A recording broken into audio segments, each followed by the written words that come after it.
Estudia y Aprende presenta el romanticismo. Hola, este es un video más de la serie de movimientos literarios. Aquí te dejo el enlace a la lista de reproducción. En este video vamos a hablar sobre el contexto general de la época del romanticismo, las características de la literatura, principales autores. Pero también hay muchísima más información en la web de Estudia y Aprende. También te voy a dejar el enlace y está en la descripción del video. En ese artículo puedes descargar el cuadro sinóptico .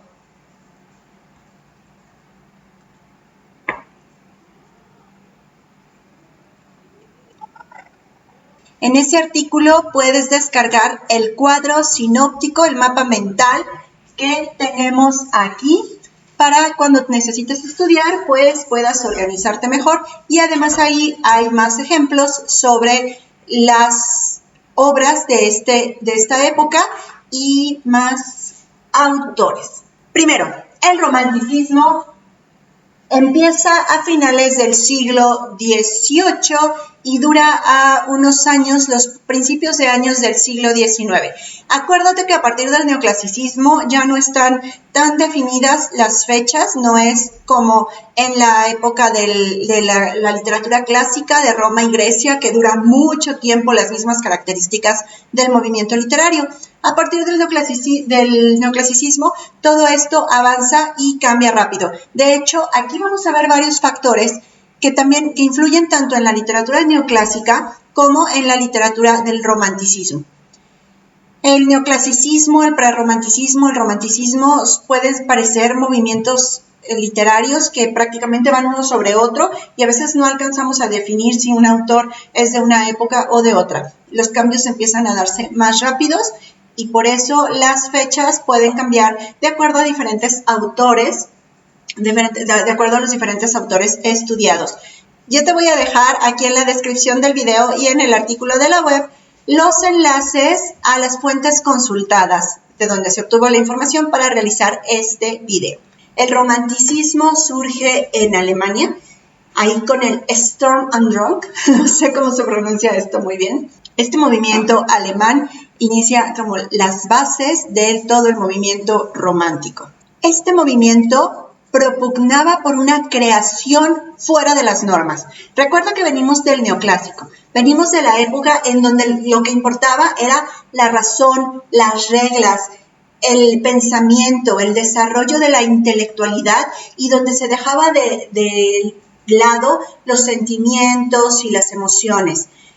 De esa situación de imposición de reglas y de pensar que el ser humano es solo intelectual, los artistas ahora se liberan y dicen no.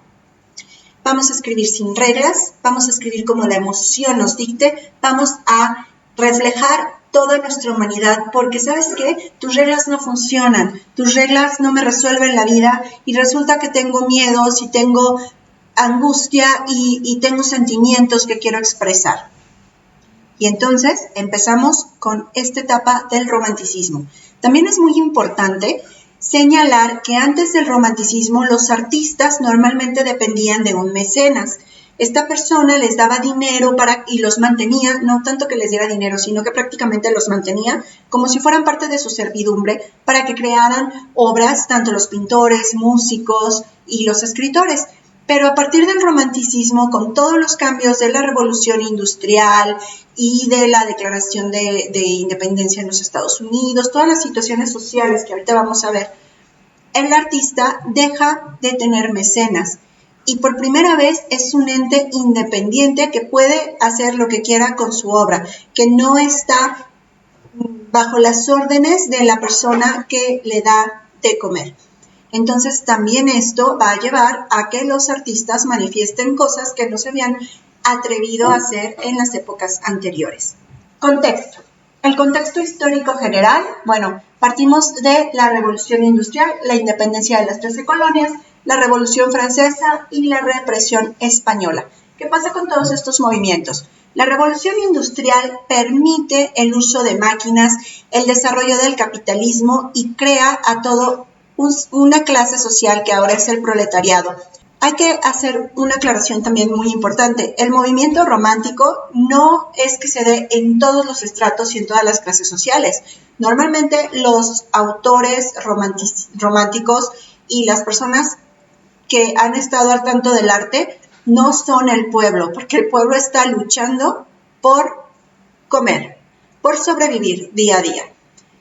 Entonces el proletariado, por ejemplo, pues dejó de ser esclavos, ya no había tantos esclavos, no había tantas personas a las órdenes de los señores, pero ahora pasaron a ser obreros sin derechos, obreros que tenían que trabajar 20 horas al día por un salario mínimo y en condiciones insalubres. Pero esto crea una clase social también nueva. Bueno, estamos con el desarrollo de la burguesía y del capitalismo. Además, la revolución industrial sienta las bases del liberalismo. El liberalismo es una corriente que aboga por el liberalismo económico, el liberalismo individual y la soberanía popular. El concepto importante de aquí es libertad. Después tenemos la independencia de las 13 colonias de Estados Unidos. Con la independencia de las 13 colonias, en la Declaración de la Independencia se da mucha importancia a los derechos humanos. Por primera vez tenemos esta situación de los derechos del hombre y del ciudadano y se destaca el nacionalismo. El nacionalismo es un punto también muy importante dentro de la literatura romántica. La Revolución Francesa. La Revolución Francesa también influye en el neoclasicismo y viene toda esta lucha de la razón, el despotismo ilustrados y todo lo que ya vimos en el neoclasicismo, pero ahora los artistas van a proclamar los principios de libertad, igualdad y fraternidad, que son los principios de la Revolución Francesa. De nuevo está presente el tema de la libertad. Y otro punto importante es la represión española. Aunque esto no es algo que influya a nivel mundial de la literatura romántica, sí es importante. En España la literatura romántica se desarrolla con un poquito de atraso porque el rey Fernando VII, bueno, venimos de una lucha por la independencia, por una lucha en España, gana el rey Fernando VII y decreta medidas muy restrictivas. Muchos de los artistas y pensadores españoles se van al extranjero y ahí es donde traen todas estas ideas del romanticismo. Después, cuando regresan a España, empiezan con esto y entonces en España se da el movimiento romántico con un poquito de retraso y también dura poco tiempo, aunque hay una gran cantidad de autores románticos muy importantes. Este era el contexto social. Si se fijan, la libertad es el tema predominante y es uno de los temas más importantes para los autores del romanticismo. El romanticismo es una revolución interna. El romanticismo busca considerar al hombre como ser humano y no como ser perteneciente a una sociedad. No nada más es el ser humano alguien que tiene que cumplir obligaciones como ir a trabajar o rendir pleitesía a los señores. No, también es un ser humano que necesita sacar sus sentimientos, sus emociones, necesita saber para qué vino a este mundo, qué hace aquí y además está no peleado, pero sí en conflicto con los avances científicos. ¿A dónde nos va a llevar la ciencia? ¿A la deshumanización del ser humano? La intención del artista romántico no es enseñar, como en el neoclasicismo, que se utilizaba toda la literatura, el teatro y demás para dar enseñanzas a los ciudadanos. No. La intención del artista romántico con sus obras es conmover. En América estamos en las épocas de las independencias y las revoluciones. Entonces, en América tenemos la independencia de América. En general se da por los criollos, no tanto por los indígenas. Entonces, los criollos idealizan al indígena, aunque no se identifican con el indígena y tampoco se identifican con los españoles. Hay una separación tanto de España como de los indígenas, del lugar de los antecedentes del lugar en donde naciste, y los criollos, digamos que están perdidos entre estos dos extremos y quieren afirmar su identidad, su libertad, su autonomía, pero se da una idealización de los indígenas y se da un apego al nacionalismo, porque estamos en la época de formar nuestra nación, de dejar de depender de la madre patria y de crear este país en el que ahora estamos. Y esto pasa en todo Hispanoamérica, no nada más en México. Lo mismo sucede con los héroes de las independencias, por ejemplo, de Sudamérica, con Bolívar, con Martí, todo esto se luchaba por lo mismo, por crear una nación, por la idealización del indígena, y ahorita vamos a hablar de los autores. La ideología presente en la época. La lucha de libertad, como ya lo mencionamos. El artista romántico aboga por la libertad, busca la libertad absoluta. Subjetivismo. Lo más importante es el yo, la emoción y lo que a mí me sucede. Los temas que se habla de los sentimientos, se habla de las emociones, se habla de la imaginación, pero todo esto crea también una sensación de soledad, de que nadie me entiende, nadie sabe cómo soy, no me funcionan ni las reglas sociales, Dios me abandona la sociedad y estoy solo en el mundo.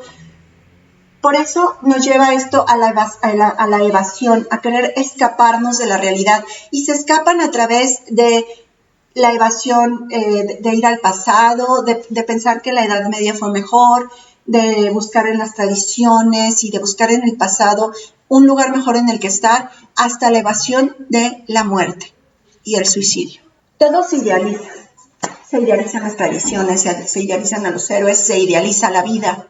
Todo debe de ser de acuerdo a un ideal y lamentablemente ese ideal nunca llega. Entonces, por eso los artistas románticos son seres que sufren mucho esta contradicción entre lo ideal y lo que es la realidad. En la literatura, venimos del neoclásico, de las reglas en todo lo que da, y ahora estamos en la época de no me importan las reglas. No me importan las reglas. Si yo quiero escribir mezclando prosa con verso, con rimas, lo voy a hacer. Si no quiero hacer un soneto y quiero hacer una poesía que en un renglón tenga 13 sílabas y en el siguiente tenga 20, lo voy a hacer. Si quiero usar metáforas, hiperbatón y mezclar todo, lo voy a hacer. Es eso. En la literatura hay una ausencia de reglas, hay una renovación métrica. La poesía se revalora. De hecho, los autores más importantes del romanticismo escriben poesía, aunque no todos son poetas, pero la mayoría escribe poesía. Estamos en una época donde la poesía y la novela crece como no había crecido en las épocas anteriores. Hay una renovación léxica porque empiezan a usarse muchos vocablos que vienen de las tradiciones anteriores y palabras también que surgen a partir de toda esta idealización de los sentimientos y una exaltación retórica. De todo esto te dejo más explicación en el artículo y ejemplos, porque si no este video se va a hacer muy largo, así es que visita la web. Ahí, además de descargar el mapa mental, vas a encontrar ejemplos sobre todos estos rasgos de la literatura. Los géneros que más se desarrollan, aunque tenemos ensayo, periodismo, artículos y todo esto, pero los géneros que más se desarrollan son la poesía, la novela y el drama. El drama, el teatro, tiene un gran auge en este periodo. Primero, porque se crean edificios. Ahora ya tenemos las nociones científicas y avances para crear edificios, o sea, teatros más grandes y con una posibilidad de hacer mayores escenografías y hasta efectos especiales. Se le da mucha importancia a todos los efectos, a crear obras misteriosas, aparición de fantasmas y luces. Cobra mucha importancia todo lo que rodea a la obra, o sea, la utilería, el vestuario, la escenografía y los efectos especiales, la música. Entonces ese es un punto muy importante para que se desarrolle la literatura dramática. Otro punto es que el teatro se convierte en un espacio donde los hombres y las mujeres van para ser vistos y para ver. El teatro es un lugar en donde se empiezan a cerrar compromisos, tanto personales como de negocios, entre los actos de las obras. Las personas salían, platicaban y si eras de la alta sociedad, pues era necesitabas estar en el teatro para que vieran lo bien que te iba, para cerrar negocios y para estar al tanto de las novedades. Entonces todo esto permite un gran desarrollo del drama, y en las obras estas no es tan importante como en el neoclasicismo, dejan de ser obras tan aburridas porque ahora lo importante es la pasión y los sentimientos. Los temas generales del romanticismo obviamente son el amor, o sea, es la época romántica y el amor está por encima de todo. Y normalmente es un amor trágico, porque obviamente que es más fácil decir y vivieron felices, pero antes de decir y vivieron felices genera más expectación y más sentimiento el hecho de que nunca pueden ser felices porque la muerte se intercepta entre ellos dos. El amor, la libertad, la muerte, la naturaleza, los paisajes, la lluvia, las tormentas, el desengaño y las traiciones son los temas preferidos de la literatura romántica.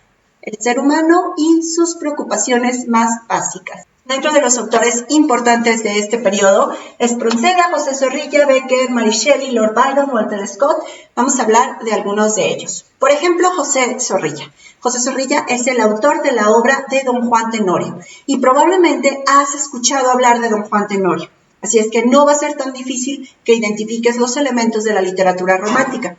Don Juan Tenorio es este hombre que anda seduciendo a 20,000 jovencitas, está enamorado, de repente se quiere casar con una, la meten al convento, se le aparece el papá fantasma. Si no lo conoces todavía, te invito a que la leas, pero probablemente has escuchado hablar de Don Juan Tenorio, es un ejemplo de la literatura romántica. Mary Shelley es la autora de Frankenstein, y seguramente también has escuchado hablar de esta historia, ya sea porque viste la película o tantas adaptaciones que han salido. Frankenstein además es una novela clave para el desarrollo de la ciencia ficción, es como la primera novela de ciencia ficción que tenemos. Y en Frankenstein encontramos todos estos elementos, el desengaño y cómo la ciencia nos deshumaniza y crea este monstruo. Frankenstein no es el monstruo, Frankenstein es el doctor que crea al monstruo que ni siquiera tiene nombre. No puede ser el ser humano solamente una unión de partes, no puede ser el ser humano nada más el puro cascarón y sin sentimientos. Lo importante del ser humano es esta situación de sentimientos, y el monstruo termina siendo el creador que no pensó en todo lo que esta criatura iba a sufrir. Lord Byron, con sus poesías y leyendas, es un gran representante de los autores románticos. Hay autores románticos también de primera generación y luego hay una segunda generación. Esto está más explicado en el artículo. Walter Scott escribió mucho sobre leyendas, sobre historias de la Edad Media. Por ejemplo, tiene una obra que se llama Ivanhoe, que se desarrolla precisamente en la época medieval. Tenemos a Schiller, William Blake. William Blake tiene muchas poesías, Rosalía de Castro, Keats y los hermanos Grimm. Y a los hermanos Grimm seguramente los conoces porque son los de los cuentos. Blancanieves. De hecho, los hermanos Grimm no es que fueran cuentistas como tales, sino que estaban buscando, ellos realizaban investigaciones sobre las tradiciones de los pueblos y a partir de ahí conocieron todas estas historias y después se adaptaron, aunque en un principio las historias no necesariamente eran para niños, y después se crean las versiones que conocemos ahora para niños. De hecho, muchos cuentos, si puedes leer su versión original, te vas a dar cuenta de que son bastante tétricos para un niño. Y en América, en México principalmente, tenemos a Manuel Altamirano, Vicente Riva Palacio, Manuel Acuña, también a Lizardi. Lizardi ya también lo habíamos visto en el neoclásico, pero es que en América, además, imagínate que en América nos llegan retrasadas las noticias, entonces a lo mejor el romanticismo ya había empezado allá en Europa y se tarda en llegar a América. Entonces en América estamos entre, no sabemos si es neoclásico, prerromántico, romanticismo. Esa es una situación en la que no hay mucha definición. Así es que un autor puede pertenecer a varias corrientes literarias. Por ejemplo, Lizardi. Lizardi es el autor que escribe la primera novela que se hace en América, que es El Periquillo Sarmiento. pero también es autor de Noches Tristes y Días Alegres, un preludio del romanticismo mexicano. Los autores de América utilizan la literatura para enfatizar este apego al nacionalismo y la idea de desarrollar una nación. Tenemos a Manuel Altamirano, la obra más representativa es Navidad en las montañas, a Manuel Acuña, que a lo mejor en tu ciudad, si vives en México, segurito habrá una calle que se llame Manuel Acuña. Bueno, él se murió joven y es escritor. Y Vicente Riva Palacio. Vicente Riva Palacio escribió leyendas, pero también es autor de México a través de los siglos. Y esta es una enciclopedia que trae la historia de México desde un poquito antes de la llegada de los españoles, todo lo que es la situación de la conquista, hasta la época de Vicente Riva Palacio, obviamente. Un autor muy, muy importante dentro de la literatura mexicana. El romanticismo, entonces, es un periodo muy importante y a partir de ahí tiene mucha influencia en todas las corrientes literarias y artísticas del resto del siglo XX. Espero que esta información te haya sido útil. Si es así, suscríbete al canal de Estudia y Aprende, dale me gusta a este video y sobre todo compártelo con tus amigos porque ellos también necesitan hacer la tarea. Y no te olvides, acá te dejo un video más que te puede interesar y nos vemos hasta la próxima.